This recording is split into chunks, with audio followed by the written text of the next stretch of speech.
সুপ্রিয় দর্শক, স্বাগতম জানাচ্ছি সর্বশেষ আপডেট সংবাদে। শুরুতেই জানিয়ে দেব, হাসিনার ফাঁসির আদেশ ভুয়ো, ইউনূসের ষড়যন্ত্র ফাঁস করবেন নেত্রী হাসিনা। বিস্তারিত থাকছে প্রতিবেদনে। এদিকে জিয়ার স্টাইলে জেল হত্যা চালিয়ে যাচ্ছেন তারিক জিয়া। বিস্তারিত থাকছে প্রতিবেদনে। আরও জানিয়ে দেব, জয়শঙ্করের সঙ্গে বৈঠকে হাসিনাকে ফেরানোর আর্জি, বিবেচনার আশ্বাস ভারতের। বিস্তারিত থাকছে প্রতিবেদনে। এদিকে আমেরিকার কাছ থেকে অর্থ নেওয়া 4 উপদেষ্টা, 2 পত্রিকার বিরুদ্ধে তদন্তে সরকার। বিস্তারিত থাকছে প্রতিবেদনে। আরও জানিয়ে দেব, কথা রাখতে পারল না তারেক সরকার। বাংলাদেশে শনিবার মাঝরাত থেকে জ্বালানি তেলের দাম 1 লাফে অনেকটা বাড়ছে। বিস্তারিত থাকছে প্রতিবেদনে। এদিকে অভিযোগ থেকে ক্লিনচিট পেলেন এনসিপির গাজী তানভীর, দলের স্বচ্ছতা নিয়ে প্রশ্ন। বিস্তারিত থাকছে প্রতিবেদনে। আরও জানিয়ে দেব, বিশ্ববাজারে তেলের দাম কমার মধ্যে দেশে বৃদ্ধি দুঃখজনক। শফিকুর রহমান। বিস্তারিত থাকছে প্রতিবেদনে। এবং সর্বশেষ জানিয়ে দেব, ইরানের প্রতিরোধে যুক্তরাষ্ট্র ও ইসরায়েলের দুর্বলতা উন্মোচিত হয়েছে মোজতবা খামেনির। সুপ্রিয় দর্শক, এতক্ষণ শুনছিলেন সংবাদ শিরোনাম। এবারে শুনবেন বিস্তারিত। তার আগে ভিডিওটি ভালো লাগলে এবং সর্বশেষ আপডেট নিউজ পেতে চ্যানেলটি সাবস্ক্রাইব করুন। ধন্যবাদ। ক্ষমতার পালাবদল হয়েছে, কিন্তু বাংলাদেশের কি আক্ষরিক অর্থেই কোনো পরিবর্তন হয়েছে? রাজনৈতিক বিশ্লেষকরা বলছেন, তদারকি সরকারের আমলে বাংলাদেশ যেমন ছিল, তারেক রহমান সরকারের সময় বাংলাদেশ সেই জায়গাতেই আছে। ত্রয়োদশ জাতীয় সংসদ নির্বাচনের ফল, বিএনপি নিরঙ্কুশ সংখ্যাগরিষ্ঠতা অর্জন করেছে। তারেক রহমান প্রধানমন্ত্রী হয়েছেন। জামায়াত প্রধান বিরোধী দল হিসেবে আত্মপ্রকাশ করেছে। কিন্তু আওয়ামী লীগের বিরুদ্ধে শুরু হয়েছে ভুয়ো মামলা রুজু করে তাদের দমিয়ে রাখার চেষ্টা। জুলাই বিপ্লবকে কেন্দ্র করে রায়, ফাঁসির আদেশ সবকিছু ভুয়ো। তার বড় প্রমাণ কেরানীগঞ্জের ঘটনা। জীবিত একজনকে মৃত দেখিয়ে দায়ের করা হয় হত্যা মামলা। ঘটনা ঘটেছে এক জায়গায়, আর পুলিশের দায়ের করা অভিযোগে ঘটনাস্থলই বদলে দেওয়া হয়েছে।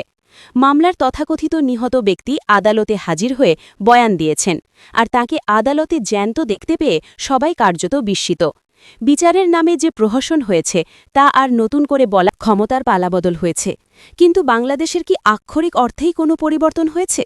রাজনৈতিক বিশ্লেষকরা বলছেন, তদারকি সরকারের আমলে বাংলাদেশ যেমন ছিল, তারেক রহমান সরকারের সময় বাংলাদেশ সেই জায়গাতেই আছে।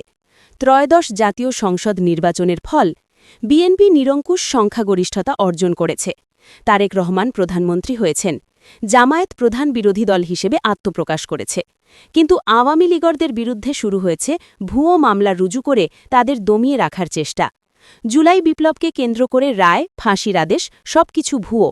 তার বড় প্রমাণ কেরানীগঞ্জের ঘটনা। জীবিত একজনকে মৃত দেখিয়ে দায়ের করা হয় হত্যা মামলা। ঘটনা ঘটেছে এক জায়গায়, আর পুলিশের দায়ের করা অভিযোগে ঘটনাস্থলই বদলে দেওয়া হয়েছে। মামলার তথাকথিত নিহত ব্যক্তি আদালতে হাজির হয়ে বয়ান দিয়েছেন, আর তাকে আদালতে জ্যান্ত দেখতে পেয়ে সবাই কার্যত বিস্মিত। বিচারের নামে যে প্রহসন হয়েছে তা আর নতুন করে বলার দরকার পড়ে না। এই রকম ঘটনা একাধিকবার হয়েছে। তথ্য বলছে, 198টি বিচারের মামলার মধ্যে 78টির নিষ্পত্তি হয়েছে। যেসব মামলায় চার্জশিট দেওয়া হয়েছে সেই সব মামলার মধ্যে 56% মামলার ক্ষেত্রে কোনো প্রমাণ আদালতে পেশ করা সম্ভব হয়নি। আবার যেসব মামলায় আসামির নামে চার্জশিট দেয়া হয়েছে সেই সব মামলার আসামিরাও ভুয়ো। এই আসামিরা কোথাকার বাসিন্দা সেটা শুনলে আরও অবাক হতে হবে। এই সব আসামিরা চট্টগ্রাম, কুমিল্লা, নারায়ণগঞ্জ, বরিশালের। এরা কোনোকালেও রাজধানী ঢাকায় পা রাখেননি, সেটা তদন্তে প্রমাণিত। এই তথ্যগুলি প্রমাণ করে একটি সুসংহত চক্র সুপরিকল্পিতভাবে এই সব মামলা রুজু করে। কিন্তু মামলা ভুয়ো হলেও তারা কিন্তু জেলের বাইরে বেরিয়ে আসতে পারেনি। তাদের মধ্যে অনেকে আবার আওয়ামী লীগের নেতা। কারো কারো বিরুদ্ধে আদালত আবার ফাঁসির রায় দিয়ে দিয়েছে। রাজধানী মিরপুর ইসিবি চত্বরে হামলার অভিযোগে এক লপ্তে 250 জনের বিরুদ্ধে মামলা রুজু করা হয়েছে। না বাদীদের খুঁজে পাওয়া গিয়েছে, না সাক্ষীদের। এই ঘটনা প্রমাণ করছে কিছু স্বার্থান্বেষী মহল একটি সিন্ডিকেট তৈরি করে নিজেদের নিরাপদে রাখতে চেয়েছে। তাদের উদ্দেশ্য ছিল একটাই, আওয়ামী লীগারদের যে কোনো উপায়ে হেনস্থা করা। অথচ এই সব মামলায় গত ১.৫ বছরের বেশ সময় ধরে আটক রয়েছে সাংবাদিক, মানবাধিকার কর্মী, শিক্ষকসহ বহু কর্মী। একজন সাধারণ পত্রিকা বিক্রেতার বিরুদ্ধে খুনের মামলা দায়ের করা হয়েছে। একটি মামলা নয়, একসঙ্গে ৭টি মামলা। ঘটনায় ২টি আলাদা থানায় মামলা হয়েছে। ঘটনায় যিনি আহত হয়েছেন বা যার মৃত্যু হয়েছে তার পরিবারের থেকে মামলা দায়ের করা হয়নি। মামলা দায়ের করেছে অন্য কেউ। বিচারের নামে যে প্রহসন হয়েছে সেটা আর নতুন করে বলার দরকার পড়ে না। সবথেকে বড় প্রহসন তো আন্তর্জাতিক অপরাধ ট্রাইব্যুনালকে নিয়ে। এই ট্রাইব্যুনাল গঠন করা হয়েছিল মুক্তিযোদ্ধা বিরোধীদের বিচারের জন্য। তদারকি সরকার ক্ষমতায় আসার সঙ্গে সঙ্গে এটাকে তাদের মূল অস্ত্র হিসেবে ব্যবহার করতে শুরু করে। সেনাবাহিনীর বেশ কয়েকজন প্রাক্তন কর্মকর্তা থেকে শুরু করে আওয়ামী লীগের শীর্ষস্থানীয় নেতাদের বিরুদ্ধে একাধিক ভুয়ো মামলা দায়ের করে তাদের বিচার প্রক্রিয়ার আওতায় নিয়ে আসা হয়েছে। হাসিনা ও তার আমলের স্বরাষ্ট্রমন্ত্রীকে মৃত্যুদণ্ড দিয়েছে এই আদালত। হাসিনার রায় শুনে ক্ষিপ্ত হয়ে উঠেছিলেন। তিনি এই আদালতকে ক্যাঙ্গারু আদালত বলে মন্তব্য করেন। তারেক রহমান ক্ষমতায় আসার পর আদালতের চিফ প্রসিকিউটর তাজুল ইসলামকে সরিয়ে দেন। এমনকি সরকারের শীর্ষ মহল থেকে বলা হয়, আওয়ামী লীগের যেসব নেতাদের বিরুদ্ধে মামলা দায়ের করা হয়েছে, রায় ঘোষণা হয়েছে, সেই সব মামলা ও রায় পুনর্বিবেচনা করা হবে। এখানেই আসল খেলা। সেই খেলাটি হল হাসিনার প্রত্যাবর্তন। সেই সঙ্গে মির্জা ফখরুল ইসলাম আলমগীরের একটি বিবৃতির উল্লেখ করা যেতে পারে। তিনি বলেছিলেন, আওয়ামী লীগের উপর নিষেধাজ্ঞা থাকলেও দলের শাখা সংগঠনগুলি তো নিষিদ্ধ নয়, অর্থাৎ তারা রাজনীতি করতেই পারে। আর হাসিনার বিরুদ্ধে দায়ের হওয়া মামলার রায় বাতিল হলে তিনি দেশে ফিরবেন।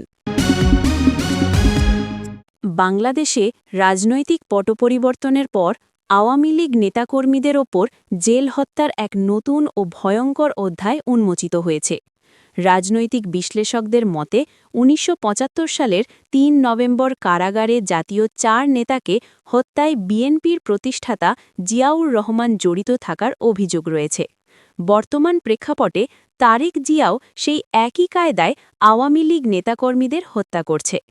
সর্বশেষ গতকাল মঙ্গলবার রাত ১১টার দিকে জামালপুর জেলা কারাগারে বন্দী অবস্থায় মারা গেছেন আওয়ামী লীগের উপদেষ্টা পরিষদের সদস্য ও কৃষিবিদ জিয়াউল হক জিয়া। দুদক এর একটি মামলায় গত ১৫ জানুয়ারি তাকে গ্রেপ্তার করা হয়েছিল। জেল কর্তৃপক্ষ ডায়াবেটিস ও বার্ধক্যজনিত অসুস্থতার কথা বললেও পরিবারের সদস্যদের মধ্যে চাপা ক্ষোভ ও আতঙ্ক বিরাজ করছে। গুরুতর অসুস্থ থাকার পরও কেন তাকে পর্যাপ্ত চিকিৎসার সুযোগ দেওয়া হয়নি তা নিয়ে প্রশ্ন উঠেছে। এর আগে পটুয়াখালী জেলা কারাগারে চিকিৎসাধীন অবস্থায় মারা যান দুমকি উপজেলা ছাত্রলীগ সাবেক সভাপতি শফিকুল ইসলাম খান। হার্টে ব্লক থাকা সত্ত্বেও তাকে উন্নত চিকিৎসা না দিয়ে কারান্তরীণ রাখা হয়েছিল। গত ফেব্রুয়ারিতে ঢাকা মেডিকেল কলেজ হাসপাতালে মৃত্যু হয় নারায়ণগঞ্জ জেলা আওয়ামী লীগের সহসভাপতি মনির হোসেন শিকদারের। পরিবারের দাবি, গত ৩ মাস ধরে বিনা বিচারে আটকে রেখে শারীরিক নির্যাতনের মাধ্যমে তাকে মৃত্যুর মুখে ঠেলে দেওয়া হয়েছে। দলটির নেতাকর্মীরা একে স্রেফ স্বাভাবিক মৃত্যু নয়, বরং পরিকল্পিত হত্যাকাণ্ড হিসেবে দেখছেন। মানবাধিকার সংগঠনগুলোর পর্যবেক্ষণে দেখা যাচ্ছে, অধিকাংশ ক্ষেত্রেই হার্ট অ্যাটাক বা স্বাভাবিক মৃত্যুর তকমা দেওয়া হলেও নিহতদের শরীরে নির্যাতনের চিহ্ন এবং চিকিৎসার চরম অবহেলার অভিযোগ পাওয়া যাচ্ছে। সমালোচকরা একে জাকার্তা মেথডের সাথে তুলনা করছেন। বিশ্লেষকরা বলছেন, ১৯৭৫ সালের ১৫ আগস্ট বঙ্গবন্ধু হত্যার সাথে যেমন জিয়াউর রহমান ওতপ্রোতভাবে যুক্ত ছিলেন এবং ৩ নভেম্বরের জেল হত্যার নেপথ্যে ছিলেন, ঠিক একইভাবে বর্তমান বিএনপি নেতৃত্ব এই জেল হত্যার রাজনীতিকে মৌন সমর্থন দিচ্ছে। জুলাই পরবর্তী সময়ে প্রায় ১,৩৭,০০০ আওয়ামী লীগ নেতাকর্মীর বিরুদ্ধে মামলা দেওয়া হয়েছে। সিরাজগঞ্জের ৮০ বছর বয়সী আহমদ মুস্তাফা খান বাচ্চু কিংবা গাইবান্ধার তারিক রিফাতের মতো প্রাবীণ নেতাদেরও ছাড় দেওয়া হচ্ছে না। গণতন্ত্র রক্ষার দোহাই দিয়ে আওয়ামী লীগ ঠেকানোর নামে এই কাস্টোডিয়াল ডেথ বাংলাদেশের মানবাধিকার পরিস্থিতির ওপর এক চরম চপেটাঘাত। আন্তর্জাতিক মানবাধিকার সংগঠনগুলোর নীরবতা এই সংকটকে আরও ঘনীভূত করছে। বিশেষজ্ঞরা আশঙ্কা করছেন, জেলখানায় এই নৃশংসতা বন্ধ না হলে দেশ আরও বড় রাজনৈতিক রক্তপাতের দিকে ধাবিত হতে পারে। বাংলাদেশের বিএনপি সরকারের বিদেশমন্ত্রী হিসেবে প্রথমবার ভারত সফরে এসেই নয়াদিল্লির কাছে প্রাক্তন প্রধানমন্ত্রী শেখ হাসিনাকে পদ্মাপাড়ে প্রত্যর্পণের দাবি জানালেন খলিলুর রহমান। সূত্রের দাবি, বুধবার ভারতের বিদেশমন্ত্রী এস জয়শঙ্করের সঙ্গে বৈঠকে বসেই হাসিনাকে ফেরানোর আর্জি পেশ করেছেন খলিলুর। সেই সঙ্গে বাংলাদেশের প্রাক্তন স্বরাষ্ট্রমন্ত্রী আসাদুজ্জামান খান কামালের প্রত্যর্পণের দাবিও জানিয়েছেন খলিলুর। হাসিনার মতোই আসাদুজ্জামানকেও মৃত্যুদণ্ড দিয়েছে সেদেশের আন্তর্জাতিক অপরাধ ট্রাইব্যুনাল। অভিযোগ, আসাদুজ্জামানও বর্তমানে ভারতেই রয়েছেন। খলিলুর এই দুজনের প্রত্যর্পণের অনুরোধ জানালেও ভারত সরকারের তরফে কোনো সুনিশ্চিত আশ্বাস মেলেনি, বরং গোটা বিষয়টিকে বিবেচনাধীন স্তরেই রাখা হয়েছে বলে সূত্রের খবর। হাসিনা এবং আসাদুজ্জামানের প্রত্যর্পণের ইস্যুতে বাংলাদেশ যে ভারত সরকারের ওপরে চাপ তৈরি করতে চাইছে, এটা বুঝেই ধীরে চলনীতি নিয়েছে দিল্লি, এমনটাই সরকারি সূত্রের দাবি। বাংলাদেশের যুবনেতা ওসমান হাদির খুনে অভিযুক্তদের যেভাবে ভারতে গ্রেফতার করা হয়েছে, সেই পদক্ষেপের জন্য বাংলাদেশ সরকারের তরফে ভারত সরকারকে ধন্যবাদও দেন খলিলুর। হাদির খুনে দুই অভিযুক্ত ফয়জুল করিম মাসুদ এবং আলমগীর হোসেনকে বাংলাদেশ লাগোয়া উত্তর ২৪ পরগনার সীমান্তবর্তী এলাকা থেকে গ্রেফতার করেছিল পশ্চিমবঙ্গ পুলিশের স্পেশাল টাস্ক ফোর্স। সরকারি নিয়ম মেনেই এই দুই অভিযুক্তকে বাংলাদেশ সরকারের হাতে তুলে দেবে ভারত। এদিন দেশের বিদেশমন্ত্রীর বৈঠকে এমনই সিদ্ধান্ত হয়েছে। পাশাপাশি আগামী দিনে দেশের ভিসা ব্যবস্থা সহজ করে তোলা নিয়েও ঐকমত্য হয়েছে দ্বিপাক্ষিক বৈঠকে। সবচেয়ে আগে চিকিৎসা ও ব্যবসায়িক ভিসা প্রদান পদ্ধতিকে সহজ করার কথা জানানো হয়েছে দেশের তরফেই। ডিসেম্বরেই শেষ হচ্ছে ভারত-বাংলাদেশ গঙ্গা জলবন্টন চুক্তির মেয়াদ। তার আগে দেশের প্রশাসনিক স্তরের আলোচনার মাধ্যমে এই চুক্তির নবীকরণ পদ্ধতি এগিয়ে নিয়ে যাওয়ার কথা ভাবা হবে বলেও স্থির হয়েছে বৈঠকে, দাবি সূত্রের। বুধবার ভারতের পেট্রোলিয়াম মন্ত্রী হরদীপ পুরীর সঙ্গেও আলাদা বৈঠক করেছেন খলিলুর। ইরান ইসরায়েল যুদ্ধের আবহে ভারত যেভাবে বাংলাদেশের প্রতি সহযোগিতার হাত বাড়িয়ে দিয়েছে, তার জন্য হরদীপকে ধন্যবাদও জানান বাংলাদেশের বিদেশমন্ত্রী। সূত্রের খবর, ভবিষ্যতে বাংলাদেশে ডিজেল ও সারের সরবরাহ বাড়ানোর জন্য হরদীপকে অনুরোধ করেছেন খলিলুর। অনুরোধ রাখার আশ্বাস দিয়েছেন ভারতের মন্ত্রী। বাংলাদেশের গণতান্ত্রিক প্রক্রিয়া শক্তিশালী করার নামে যুক্তরাষ্ট্রের দেয়া $২৯ মিলিয়ন বা প্রায় ৩৫০ কোটি টাকা আত্মসাতের চাঞ্চল্যকর অভিযোগ তদন্তে শুরু হয়েছে। সাবেক অন্তর্বর্তী সরকারের ৪ জন প্রভাবশালী উপদেষ্টা এবং দেশের শীর্ষস্থানীয় দুটি জাতীয় দৈনিকের বিরুদ্ধে এই বিপুল অর্থ হাতিয়ে নেওয়ার প্রাথমিক প্রমাণ পেয়েছে সরকারি একাধিক গোয়েন্দা সংস্থা, এনজিও বিষয়ক ব্যুরো ও পররাষ্ট্র মন্ত্রণালয়। এই উপদেষ্টারা হলেন আসিফ মাহমুদ সাজিব ভুঁইয়া, মাহফুজ আলম, রেজওয়ানা হাসান, আদিলুর রহমান খান। সরকারের নীতি নির্ধারকদের মতে, খোদ মার্কিন প্রেসিডেন্ট ডোনাল্ড ট্রাম্প যখন একটি সার্বভৌম দেশের রাজনীতি নিয়ে এমন সুনির্দিষ্ট আর্থিক অভিযোগ তোলেন, তখন তা খতিয়ে দেখা কূটনৈতিক ও রাষ্ট্রীয় বাধ্যবাধকতা হয়ে দাঁড়ায়। ২০২৫ সালের ফেব্রুয়ারিতে প্রেসিডেন্ট ডোনাল্ড ট্রাম্প অভিযোগ করেছিলেন, বাংলাদেশের রাজনীতি শক্তিশালী করতে যুক্তরাষ্ট্রের দেওয়া $২৯ মিলিয়ন এমন একটি সংস্থাকে দেওয়া হয়েছে যার নাম আগে কেউ শোনেনি। মাত্র ২ জন ব্যক্তি পরিচালিত সেই অখ্যাত সংস্থাটি যুক্তরাষ্ট্র সরকারের কাছ থেকে এই বিশাল অঙ্কের অর্থ হাতিয়ে নেয়। সে সময় ড. ইউনূসের নেতৃত্বাধীন এনজিও ঘনিষ্ঠ সরকার ক্ষমতায় থাকলেও তারা এই অভিযোগের কোনো স্বাধীন তদন্ত করেনি। উল্টো পররাষ্ট্র মন্ত্রণালয়ের মাধ্যমে তড়িঘড়ি বিজ্ঞপ্তি দিয়ে অভিযোগটি অস্বীকার করা হয়েছিল, যা এখনকার তদন্তকারীদের ভাষায় ছিল দুর্নীতি আড়ালের অপচেষ্টা। গোয়েন্দা সূত্রে জানা গেছে, অভিযুক্ত ৪ উপদেষ্টার মধ্যে ৩ জন পুরুষ এবং ১ জন নারী। তাদের বিরুদ্ধে দীর্ঘদিন ধরে বিদেশি এনজিওর মাধ্যমে অনুদান গ্রহণের আড়ালে অর্থ পাচারের অভিযোগ রয়েছে।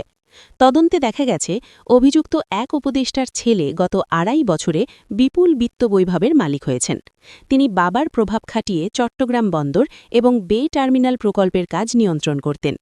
সংযুক্ত আরব আমিরাত ভিত্তিক অপারেটর ডিপি ওয়ার্ল্ডের সঙ্গে রহস্যময় লেনদেন এবং চট্টগ্রাম বন্দর বিদেশিদের হাতে তুলে দেওয়ার চক্রান্তেও তার সংশ্লিষ্টতা খতিয়ে দেখা হচ্ছে।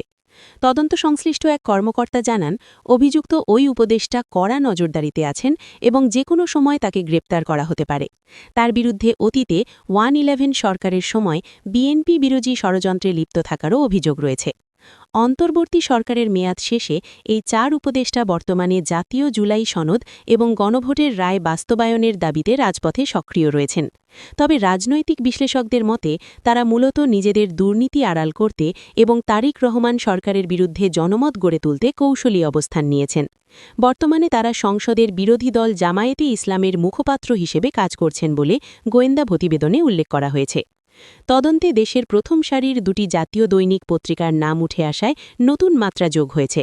অভিযোগ রয়েছে এই পত্রিকা দুটি ড ইউনূসের সরকারের সময়কার অনিয়ম নিয়ে নীরব ছিল, কিন্তু বর্তমান সরকার গঠিত হওয়ার পর থেকেই নেতিবাচক এবং সন্দেহজনক সাংবাদিকতায় লিপ্ত হয়েছে। গণমাধ্যম হয়েও যদি তারা আর্থিক লেনদেনে জড়িত থাকে তবে তা সাংবাদিকতার নৈতিকতাকে প্রশ্নবিদ্ধ করে বলে মনে করছেন বিশেষজ্ঞরা। ধারণা করা হচ্ছে এই সংবাদ মাধ্যমগুলো হল প্রথম আলো ও ডেইলি স্টার। শীঘ্রই এই আর্থিক কেলেঙ্কারির পূর্ণাঙ্গ প্রতিবেদন প্রকাশ করা হবে এবং জড়িতদের আইনের আওতায় এনে দৃষ্টান্তমূলক শাস্তির ব্যবস্থা করা হবে বলে সরকারের উচ্চ পর্যায় থেকে আভাস পাওয়া গেছে। আজ শনিবার মাঝরাত থেকে বাংলাদেশে জ্বালানি তেলের দাম এক লাফে অনেকটা বাড়তে চলেছে। যদিও গত ৩১ মার্চ দেশটির বিদ্যুৎ, জ্বালানি ও খনিজ সম্পদ বিভাগ এক প্রেস বিজ্ঞপ্তিতে জানিয়েছিল এপ্রিল মাসে জ্বালানি তেলের দাম অপরিবর্তিত থাকবে, কিন্তু চলতি মাসের আরও প্রায় ১১ দিন বাকি থাকতেই দাম বাড়ানোর সিদ্ধান্ত করা হলো। বর্ধিত দাম অনুযায়ী শনিবার রাত ১২টার পর ডিজেলের দাম হবে ১১৫ টাকা লিটার, অকটেন ১৪০ টাকা, পেট্রোলের দাম হবে লিটার পিছু ১৩৫ টাকা, কেরোসিন ১৩০ টাকা লিটার। এই সব জ্বালানির চলতি দামের তুলনায় বর্ধিত দাম ১৫ থেকে ২০ টাকা বেশি। তবে সাধারণ মানুষের বক্তব্য, বর্ধিত দামের থেকেও আরও বড় সমস্যা হল যোগানের। দেশজুড়ে বহু পাম্প তেল শূন্য। সামান্য পেট্রোল, ডিজেলের জন্য ১০-১২ ঘণ্টা লাইনে অপেক্ষা করতে হচ্ছে দেশটিতে। আন্তর্জাতিক কোনো মহল প্রতিবেশী দেশটিকে জ্বালানি শূন্য ঘোষণা করতে পারে এমন আশঙ্কা উড়িয়ে দেওয়া হচ্ছে না। যদিও মন্ত্রী থেকে অফিসার সকলেই আশ্বাস দিচ্ছেন আগামী ৩-৪ মাসের জ্বালানি মজুদ আছে দেশে, তবে মানুষের বাস্তব অভিজ্ঞতার সঙ্গে তা মিলছে না। সরকারি বিজ্ঞপ্তিতে বলা হয়েছে আন্তর্জাতিক বাজারে দামের সামঞ্জস্য এবং সরবরাহ স্বাভাবিক রাখতে মূল্যবৃদ্ধির এই সিদ্ধান্ত নিতে হল। বাংলাদেশের এর আগে গত ১ ফেব্রুয়ারি অন্তর্বর্তী সরকারের সময় জ্বালানি তেলের দাম বাড়ানো হয়েছিল। ওই মাসের ১২ তারিখ জাতীয় সংসদ নির্বাচনের ৫ দিনের মাথায় ১৭ ফেব্রুয়ারি যাত্রা শুরু করে তারিক রহমানের সরকার। এর ১০ দিনের মাথায় শুরু হয় ইরাকের বিরুদ্ধে আমেরিকা ও ইসরায়েলের আক্রমণ। ফলে বিশ্ববাজারে তেলের যোগান কমতে থাকে। বাংলাদেশের জ্বালানি চাহিদার সিংহভাগ আমদানি করা হয়। গত মাসে এক সংকটময় মুহূর্তে ভারত জরুরি ভিত্তিতে বাংলাদেশকে ডিজেল দেওয়া শুরু করেছে। এজন্য শেখ হাসিনা সরকারের সময় তৈরি ভারত-বাংলাদেশ ফ্রেন্ডশিপ পাইপলাইন নতুন করে চালু করা হয়। ভারত সরকারের দাবি এখনও পর্যন্ত ২২,০০০ মেট্রিক টন ডিজেল বাংলাদেশকে দেওয়া হয়েছে।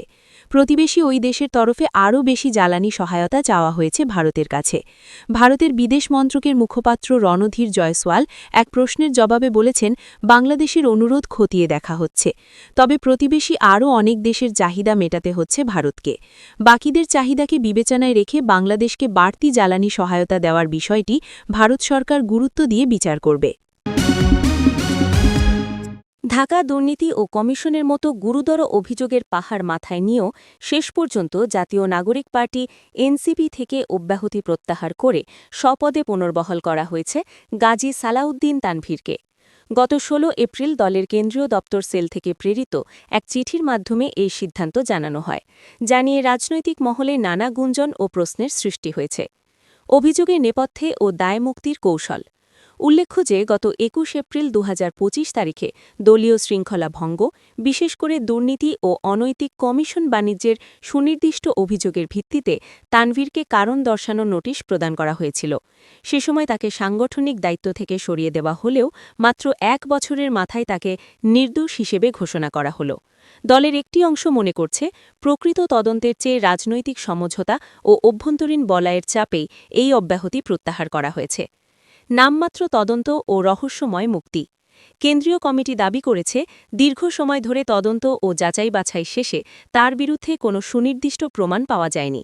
তবে সমালোচকরা বলছেন, দুর্নীতি ও কমিশনের মতো বিষয়গুলো যেখানে বর্তমানে সবচেয়ে আলোচিত, সেখানে কোনো স্বচ্ছ এবং প্রকাশ্য তদন্ত প্রতিবেদন ছাড়াই তাকে অব্যাহতি দেওয়া দলের প্রাতিষ্ঠানিক জবাবদিহিতাকে প্রশ্নবিদ্ধ করেছে। পুনর্বহাল ও সাংগঠনিক বিশৃঙ্খলা। দপ্তর সেলের সদস্য সাদিয়া ফারজানা দিনা স্বাক্ষরিত পত্রে তাকে পুনরায় যুগ্ম সদস্য সচিব হিসেবে কাজ করার নির্দেশ দেওয়া হয়েছে। গুরুতর অভিযোগে অভিযুক্ত একজন নেতাকে তড়িঘড় করে স্বপদে ফিরিয়ে আনাকে এনসিপির অভ্যন্তরীণ শৃঙ্খলার শিথিলতা হিসেবে দেখছেন বিশ্লেষকরা। তাদের মতে এর মাধ্যমে দলের ভেতরে দুর্নীতিবাজদের জন্য একটি নমনীয় বার্তা পাঠানো হল, যা ভবিষ্যতে সংগঠনকে আরও বেশি বিতর্কিত করতে পারে।